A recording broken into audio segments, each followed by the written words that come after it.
show you how we made this reindeer wreath. This is a wreath that we made just as a special happy for a dear friend of ours who's in a rehab facility right now. But we're going to go ahead and show you how we made it and list the supplies. We used the ruffle technique using 10-inch paper mesh and used a 24-inch pencil wreath. Okay, let's get started.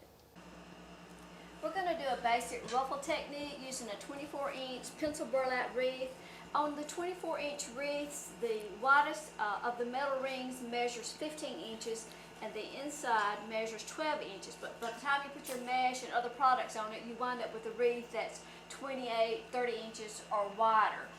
We're going to make, today we're going to use the basic ruffle technique using a paper mesh. Now this is made of paper. It's 10 inches in width and 10 yards in length. It will ravel and there's just not much you can do about it, but you can spray the ruffles after you're done with like Elmer's Craft Bond spray adhesive, and that does reduce the raveling, not the ruffling. The ruffage. But the first thing we're going to do is cut 10-inch lengths of the paper. You need out? We're going to cut our mesh in 10-inch lengths. It's already 10 inches wide, and we'll cut it in 10-inch lengths to make a 10 by 10 piece that we'll make our ruffle out of. The 24-inch wreath has 18 twists on it, and we're going to put 3 layers of ruffles in each twist. So it'll take more than 1 roll, but less than 2. And occasionally when you roll out your mesh or your paper, you may roll off a short piece. This one and that roll both had a short piece in it. So to make the ruffle, you just take your paper and lay it down on the table where it naturally curls under. And you always want to have your selvage edge or your uncut edge to the outside. And then just scrunch up through the center of the paper and pinch it. Make your little ruffle, kind of looks like a bow tie, and you can just kind of fluff those ends to go back to the outside. And we're going to make 3 of these and attach all 3 of them at the same time into a twist. You can kind of stagger them in your hand like that. There you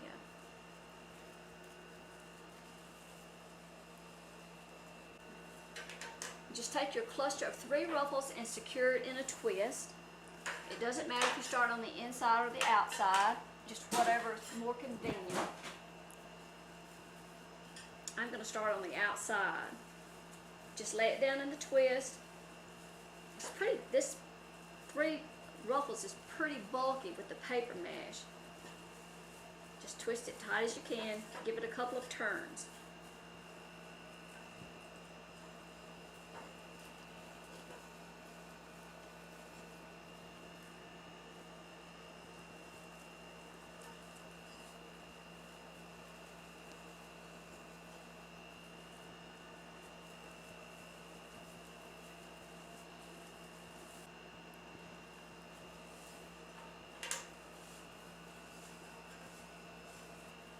Now you'll create some strings while you're making these. You can clip them as you go, or you can wait and clip at the end, but you will have to clip some strings because it will ravel. It's a fairly open weave mesh, and with any open weave mesh, whether it be poly, burlap, paper, poly burlap, or whatever, there will be some raveling.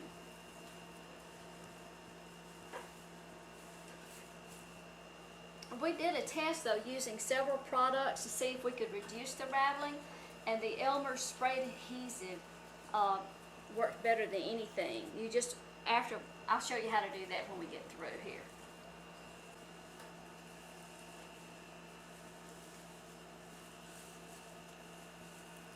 Okay, now that's our last ruffle for the outside.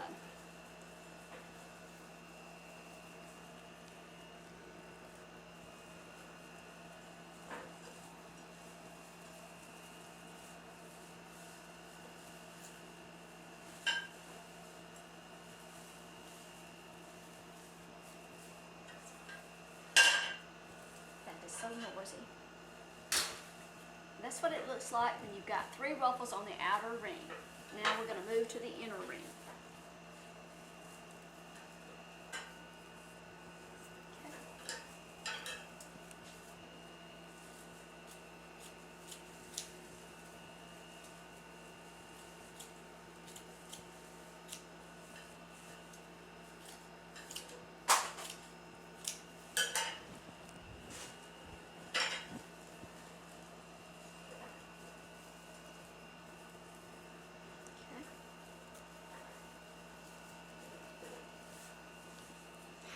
go down there and get that Elmer spray. Yes. Unhook yourself.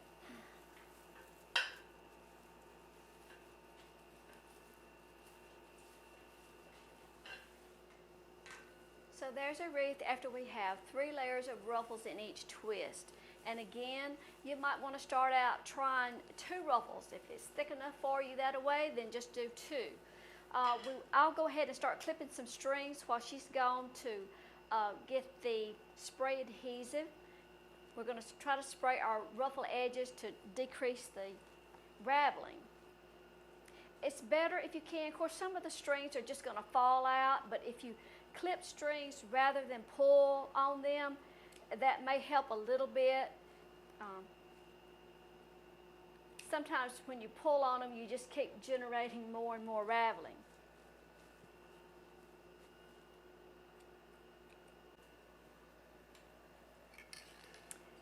This is the product I was talking about. It's Elmer's Craft Bond Spray Adhesive. Of course, shake it up real well and try to spray your ruffles on the cut edges. Well, try to cover all the surfaces because the paper mesh will also ravel from the selvage edge also. The more cuts you have in your paper, the more you handle your paper, the more raveling you'll have. But this will help reduce it. But I'm going to take it outside to spray it, but I just want to show you, you need to spray the edge of those ruffles and then kind of lift them out. After you get them all sprayed, you may have to go back and lift them out again because they'll stick together. They do get tacky very quickly. This is messy. It will get all over your hands. If you have some vinyl gloves, you might want to use that. So I'm going to take it outside and finish spraying it and let it dry. I've sprayed all the edges of the ruffles with the spray adhesive, and now I'm just going to go back and kind of separate those ruffles out so that they don't stick together. And I just will say, don't get discouraged if this is the first time you've used paper mesh with all the raveling, because it does ravel, and you know, your first project, you may think it's going to fall apart, but the spray adhesive does help the raveling some. But we're just going to lift out those ruffles so that they don't stick together, and we're going to let that wreath fully dry before we do anything else to it. Now we'll have to, of course, we'll generate some strings as we're pulling on the ruffles, and we'll clip strings again at the end. When you need to clip the strings from the back of your wreath, be sure and get someone else to hold it up, because you don't want to lay paper down on its face like that, because it will crush and it will get flat and you won't be able to fluff it back out. So just hold it while somebody else clips. Hold it still. Huh? Hold it still. I can't. And you might just have to take the ruffles and kind of push them out to the center. Don't clip my fingers. No. To open up that center. Okay. Okay. Let's get a measurement on it. We'll get a measurement and see how wide it is. So it's about 26 with no other decorations. And the depth of it, go ahead and get that depth too. It's a good 9-10 inches deep. Okay? So that is your basic ruffle technique using paper on a 24-inch wreath. So the next thing we're going to do, we have a reindeer butt. This is a special wreath for a friend of ours who is in a rehab, recovering from a cerebral bleed. So we're making him a wreath to go on his door. He buys and sells cattle, so this is the closest thing we had to a cow butt. So it's a reindeer butt, but we're going to make it work. But It's antlers, and the reindeer has wires on it that you can attach, and we'll attach those wires directly to the work wreath frame, and then the antlers.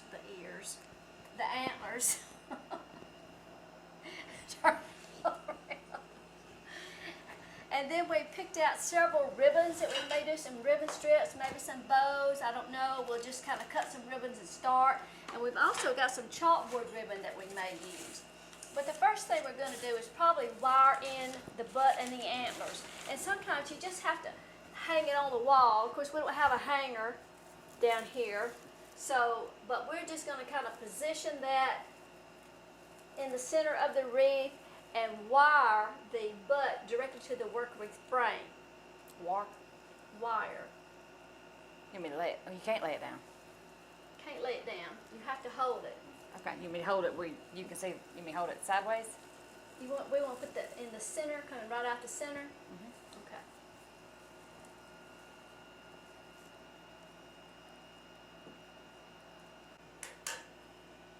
Okay.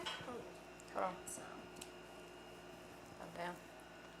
I said we just wired the butt directly to the work wreath frame. It's come down. So No. it's not in the. Oh. Now, are those legs wired? Are they? No. Was this the Raz butt or? This is Craig Okay. Bachman. All right. So now we have some antlers. So we're gonna put them at the top, center. I guess. Yeah, we're gonna just kind of thread. There you go. All right. Here, it can come. To add the antlers, we threaded them up through the back of the wreath between the wire rings, and we're going to take a zip tie and attach it to the work wreath frame. You may have to put one on each side. Now then, tighten them up. Are they flopping forward? They're right. Okay, now then tighten. Maybe that'll, when you get them tight, that'll make them stand up straight. Yeah. And then we just. Okay. All right. Well, there's. All right. We may have. Okay. All right. So we can. They're wired though. They're wired. Yeah, so we can kind of arch them back a little bit. Okay. Well, when you hang it on the door, just so that they're not falling all the way forward. No. Okay. That's good. All right. And they have these little wires in that we can take out. Right. Just unwind that wire and take it out. It has more wires for attachment. We're not going to need them on this wreath, so we're just going to take that out so they won't show. All right, I think that's going to be fine, just like I hold it there. If you want them to lean back, okay, to make them lean back a little more, you could put another zip tie right there. Yeah, I'll do that. Okay. But it's, you got them. You could put 2 more zip ties right there. All right. Just trying to. We're just going to use the wire that we took out of the back of the antler. Just trying to twist it down to make it. Yeah, twist it to the inside. We don't want it to scratch his door. All right. Now then, we're going to add some ribbon strips. Okay. That's fine. Huh? It was too high. Oh, you can't see his butt? Okay. All right. Next, we're going to cut some ribbon strips. And it's always good to test your ribbon strip before you cut up all your ribbon. So we cut a piece 12 inches in length and then chevron the ends. And to do that, you just fold it in half and then fold it again lengthwise. And then a right angle cut across the folded edge. And then that way you have a chevron cut on both ends. Now, you can layer your ribbons in any manner of ways. We've got this cow print, a chevron, some denim, and some red bandana. And we're just going to kind of mix them up and group them together. And the main thing that you need to do is layer a narrow ribbon on top of a wide. And you want all your ribbons face up. So when you have your piece put together, you want to put them together and pinch it in the center, all 3 ribbons, and then you want to untwist your tie, make sure your ruffles stay in place, and then lay your ribbon strip cluster down, and then re-secure your ribbon. And this time you can give it 3 or 4 turns because this is the last thing that we're putting in this ribbon. And then just kind of spread your ribbons out, fluff it out. And we'll make some clusters you know, maybe some with a cow print, some plain. You can just put as much or as little ribbon as you like. All this ribbon is wire edge, which makes shaping very easy too. There's our wreath. After we finished it, we added the ribbon strips. We just used a combination of different ribbons, and some ribbon strips, some places have 3 ribbons, some have 2. And like I say, you just add as much or as little ribbon as you like. Clip your strings at the end, check your back again, make sure you don't have any wires or ends of a zip tie that will scratch. That's it. I think you'll like it. Oh, I know what we were going to do. The chalkboard ribbon. Yeah, but he's got somebody else in his room. Oh, okay. Well, we had such a good idea. Where is that chalkboard ribbon? We've got this 4-inch chalkboard ribbon, and we were going to put a banner across here. As a private joke, we were going to say, a butt lives here. But anyway, I think he'll like it. I think he will. We'll take it to the rehab center and see what he thinks. Well, there's our wreath after we finished it. It measures about 28 inches in width. Of course, the length will be a little bit more than that with the antlers and the deer bottom. We did spray the ruffles with the Elmer spray adhesive to kind of help reduce the raveling on that, but you still do have some raveling. Be sure to subscribe to our channel. There's an icon down at the bottom right of your screen, and if you click on that, you'll get an email when we put out a new tutorial. All the supplies came from Trendy.